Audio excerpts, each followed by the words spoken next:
उस पक्ष में नहीं है? देखिए, ऐसा है कि ये जो विधानसभा है, जिस वक्त पंजाब हरियाणा अलग हुए तो उस वक्त हरियाणा को इसमें ही एकोमोडेट किया गया और अभी हमारे 90 सदस्य हैं और अगला डिलिमिटेशन होता है तो ऐसा अंदाज़ा लगाया जा रहा है कि 120 सदस्य हो जाएंगे। तो 20 सदस्यों के तो बैठने की यहाँ जगह नहीं है, तो जगह तो हमें चाहिए और चाहिए इसीलिए काफ़ी देर पहले से इसकी हमने तैयारी कर दी थी। और जहाँ तक मान साहब कहते हैं कि चंडीगढ़ हमारा है, चंडीगढ़ तुम्हारा तब है जब तुम हिंदी भाषी क्षेत्र हमें ट्रांसफ़र कर दोगे, जब हमें SOIL का पानी दे दोगे। जब तक नहीं देते हो तब तक हमारा लिए ना इसके ऊपर, हम इस पे बैठे हुए हैं, तभी तक बैठे हुए हैं हम। जब आप जो एग्रीमेंट हुआ था उसको लागू ही नहीं करते तो चंडीगढ़ किस प्रकार से तुम्हारा? पर बीजेपी में भी क्या फूट है, क्योंकि सुनील जाखड़ खुद बोल रहे हैं, अपील कर रहे हैं प्रधानमंत्री से कि भाई नहीं मिलना चाहिए इनको। हो सकता है वो प्रदेश की राजनीति के हिसाब से बोल रहे हों, पर मैं देश की राजनीति के हिसाब से बोल रहा हूँ। सर, ये BPL को लेके भी आया कि इतने सारे जो लोग हैं वो BPL में अब शामिल हो गए हैं, ये क्या एक नेगेटिव पॉइंट नहीं है कि सैनी सरकार के लिए, हरियाणा सरकार? नहीं, ऐसा है, पहले कुछ लोगों के बन नहीं पाते थे और वो घूमते रहते थे और कोई उनकी सुनवाई नहीं करता था। अब सारा सिस्टम स्ट्रीमलाइन किया है तो हर पॉसिबल व्यक्ति जो उस आय वर्ग में आता है तो उनके कार्ड बन रहे हैं, इसमें किसी को क्यों तकलीफ हो किसी को? नहीं, पर एक डेटा भी तो सजेस्ट करता है ना कि सबसे ज़्यादा जो BPL बिलो पॉवर्टी लाइन है वो हरियाणा में है। जो है वो है, उसमें तो फिर गलत नहीं कह सकते ना।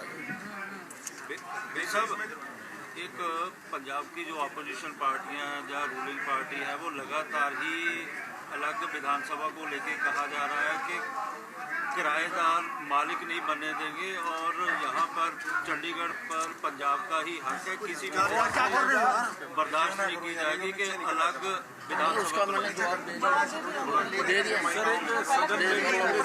सदन में कांग्रेस विधायक लगातार ये बात कर रहे हैं, EVM का मुद्दा दोबारा फिर उठाया जा रहा है, सदन में भी उठाया जा रहा है, बाहर में इस तरह की चर्चा होती थी। ये देखिए, ये कांग्रेस के एजेंडे में शामिल है।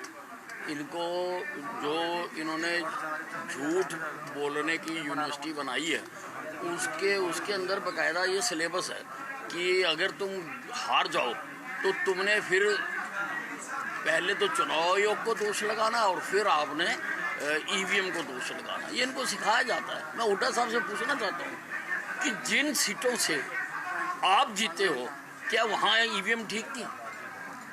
वहाँ का कराओ ना रीपोल। EVM अगर खराब थी तो सारी प्रदेश की खराब थी। आप जिन सीटों से जीते हो वहाँ तो EVM ठीक है, जहाँ से हम जीते हैं वहाँ EVM खराब है। क्या लॉजिक है?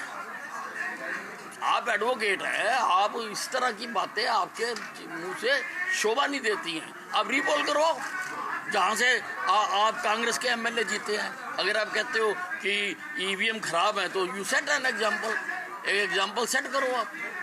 और दूसरी बात ये है कि ये अज्ञानियों वाली बात करते हैं।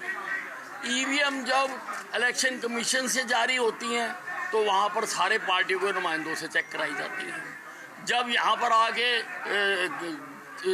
DC के पास डिस्ट्रीब्यूट होती हैं तब नुमाइंदे बुला के चेक कराई जाती है।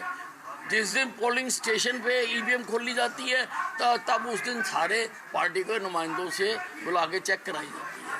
अगर आप कहते हैं EVM खराब है तो आप इस बात का सर्टिफिकेट दे रहे हो कि आपके सारे लोग बुद्धू हैं, आपके लोगों को समझ नहीं है, ज्ञान नहीं है, उनको जानकारी नहीं है। ये जो LOP का मामला है और कहा जा रहा है कि महाराष्ट्र और झारखंड के चुनाव के बाद होगा, क्या लग रहा है?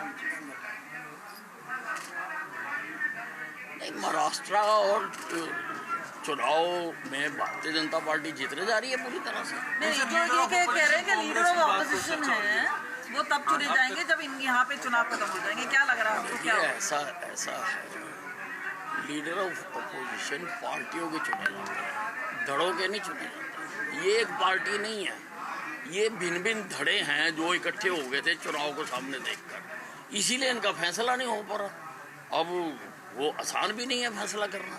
अब 2 सेशन हो गए, एक पहले हो गया, एक आज हो गया और बिना LOP के ये चल रहा है। अब देखते हैं कब इनका फैसला होता है।